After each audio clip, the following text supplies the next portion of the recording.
a time long ago, before our ancestors walked this planet, it was ruled by the monstrous titans who would swallow everything in their path, including their children, all except one, he who would soon rise and take back the planet from his evil parents. Yes, you know the story of Zeus. Born in a cave on the island of Crete, worn by the furs of the cave's inhabitants. But I'd wager that you didn't know that Jesus Christ was also born in a cave, surrounded by the furs of animals that kept him warm as well. Could this be just coincidence? Or did Zeus pull off the greatest trick ever known to man? Convincing the world that he was born again, free from his past as the tyrannical king of the gods. So as I lean back in my padded Serta Simmons rolling chair, a thought of randomness falls from the heavens into my lap. What if Zeus's reign never ended? What if he just reinvented himself into a more benevolent being to appeal to a wider, less occult audience? Think about this. In the beginning, Zeus started a war with his parents in order to free his siblings. And what did he immediately do after he won the war? He made himself lord over everything, including the siblings who helped him overthrow his titan parents. Acts of war are never by accident. This was meticulously planned by the king of the gods himself. Ponder with me for 1 second. What do you see when you go to church? People worship God or Jesus Christ. They typically have hands together, people asking God for good fortune, the healing of a sick relative, or just an ordinary farmer asking for a great crop season. These are all things you see when people worship God. These are all things that the worshippers of Zeus would also ask for. Of course, in those times it was polytheism, so they prayed to more than just Zeus. But some would argue the worshippers of the current faith would also worship 3 deities: the Father, the Son, and the Holy Spirit, the Trinity. Could this also be evidence? Little breadcrumbs sprinkled by the man himself. What should I say? By the God himself, Zeus.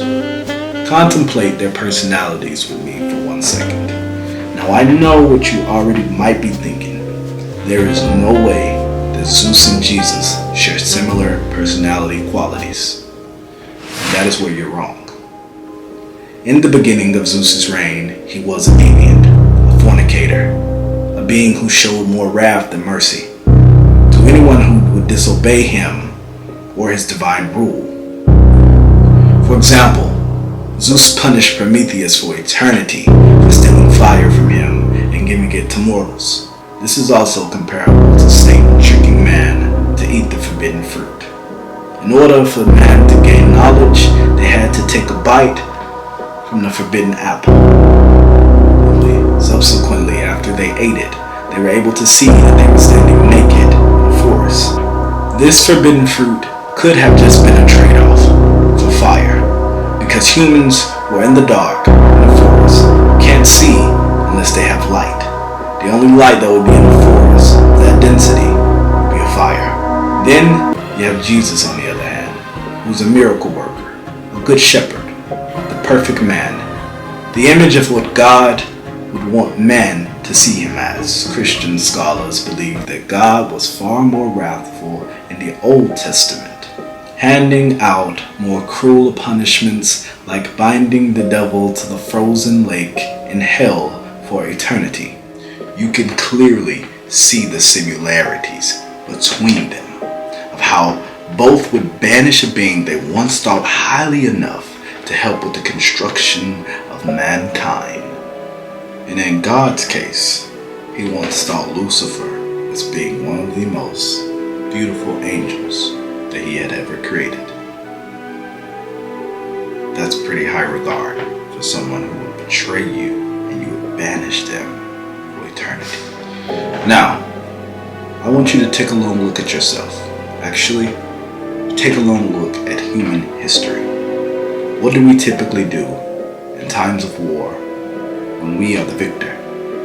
We erase the loser's history. We completely retell it in a way that they are the villain and we are the hero, but justifying all of our actions. That's what we do. And that could be exactly what Zeus did to Prometheus, or what God did to Lucifer. Turn him into a serpent, a belly-bound creature, the lowest of the low. The lowest you can get on earth is being stuck to its soil for eternity. That seems harsh. Only harsh punishments come from those who once loved us. Zeus's punishment for Prometheus was what? Binding him to a rock forever. Now you may ask, how does that have correlation to what God did to Lucifer? What is Lucifer most referred to in the Bible? The serpent. He's a belly-bound reptile. Bound to what, you might ask? He's bound to the earth for eternity. The same as Prometheus. You see, this was his end game all along.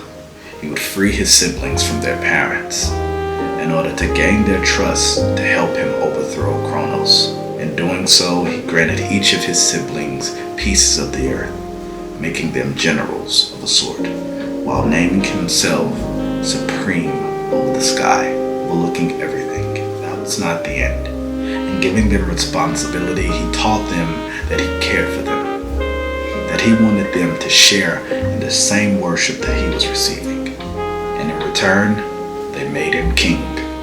He gave them a sense of duty. And in doing so, they dropped their guard. Zeus made rules that he knew most of his kin would not follow, basically setting them up for failure. Then the punishments began.